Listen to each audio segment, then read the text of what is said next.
fourth song is a song called Tonight, which we've had for a while, and never quite got right. We demoed it originally,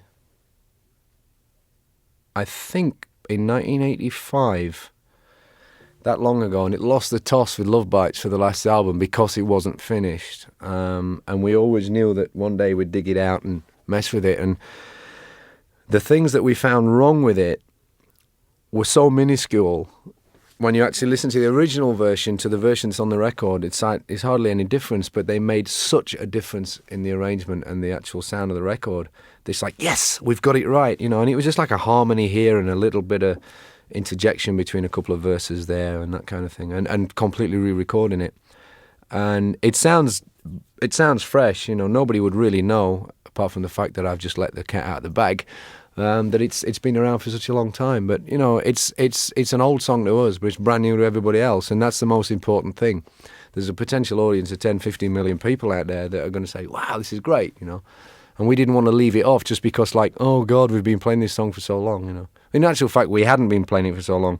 We did it for a couple of days, a few years ago, and it just got shelved because it wasn't right. And this was the time to dig it out and work on it.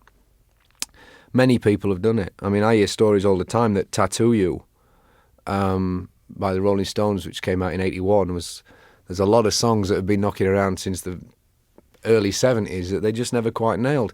And for that reason, if that is true, you listen to the record and you think, well, this definitely sounds like classic Stones. You know, it's probably the last good album up until Steel Wheels, I think, and it works, you know. And if they can do that, and if indeed they did do that, if they didn't, I apologise. If they did, then that's one of the reasons that we weren't afraid to do it. Because a lot of people I speak to, they say, oh yeah, we got this song, but we can't use it because we've had it too long and it's like it's outdated now. But, you know, I turn around and say, well, it's outdated to the five of you, but you've got a big audience out there that have never heard it. So it's like, just leave it for a while and then come back to it with a fresh ear and see what you come up with, which is exactly what we did with that one.